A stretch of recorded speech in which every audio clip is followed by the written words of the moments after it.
Oh,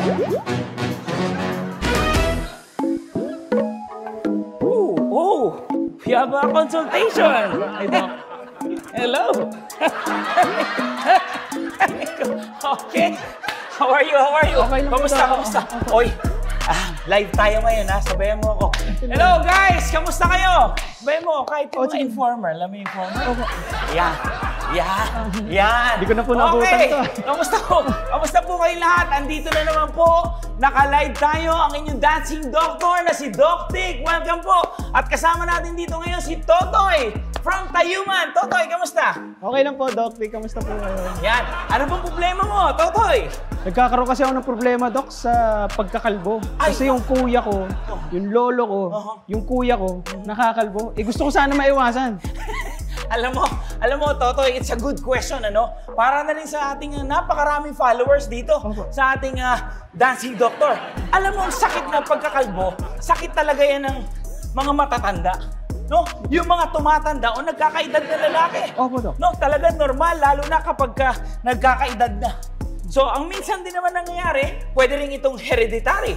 Nabanggit mo, sabi mo, yung tatay, kuya mo, ay nagiging kalbo rin. So, namamana rin yan. Kaya magandang konsultasyon niya. Hereditary pala to, Doc, no? Oo. So, anong dapat kong gawin, Doc? Siyempre, ano pa ba? Una, sabayan mo muna ako para makita nila na talagang sumasabay ka. Ayan. Siyempre, una natin gawin, kailangan malaman natin ang mga symptoms. Symptoms kung bakit ka nakakalbo, kung anong pinagmulan. Siguro maganda rin na, Totoy, bibigyan ka namin ng physical o examination from your past or from your history para makita natin ang mga symptoms kung ba't ka talaga nakakalbo. Hindi ba?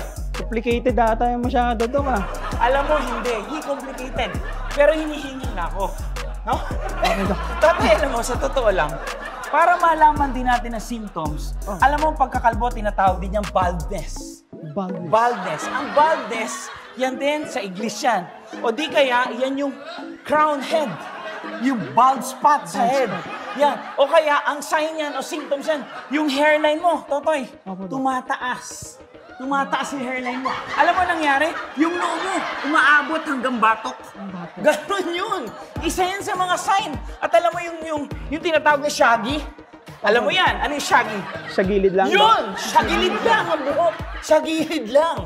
Yan ang mga symptoms, Totoy. Yan ang kailangan natin malaman. Masyado atang complicated din, Doc, Ano ba yung solusyon, Doc? Yung solusyon is? Alam mo, bago natin makuha ang solusyon talaga, bukod sa symptoms, kinakailangan ma-diagnose yan. Ano yung diagnose? Teka, sabihin mo na. Dumadami nanonood sa atin. Kamusta?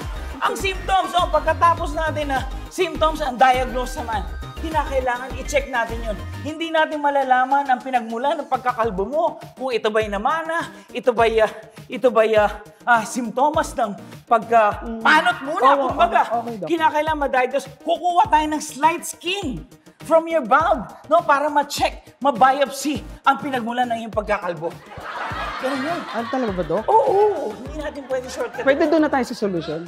Siguro masasabi ko sa'yo, magkakain ka ng matatamis. Kumain ako ng matamis, Doc, may iwasan kong makalbo. Ay, hindi. Pag kumain ka ng matatamis, Totoy, ang mangyayari sa'yo, tataba ka. Doc, pag tumaba ako, may iwasan ko ring makalbo. Ay, hindi. Pag tumaba ka, Totoy, madadiagnose ka ng diabetes.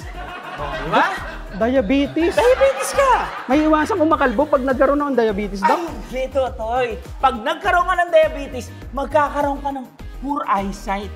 Lalabo ang mata mo, Totoy. Yan yun. May iwasan kong makalbo pag malabo na yung mata ko. Hindi yun, Totoy. Ganito yan.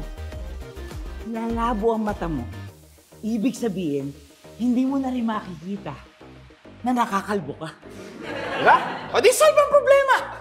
O, nakalbo ka man o hindi, ang importante, lumabo ang mata mo. Wala na. Hindi ka na sure kung kalbo ka talaga o hindi. Paniin mo, ayos pa rin, basta malabo. Okay ba? Wait na ako. 5, 6, 7, 8. Ayan. Okay ba? Okay guys, ubus na ang ating oras. Muli po, this is your dancing doctor. Kasama ko po si Totoy from Tayuman. And this is your Doc Tic. Hanggang sa susunod, hit hits! Robot. Yan, robot. Ayan, sabay yun. Paikutin ako. Uy! Uy! Alright. Yan, nato mo. Hindi ka naman masyado. Hindi ka. Okay.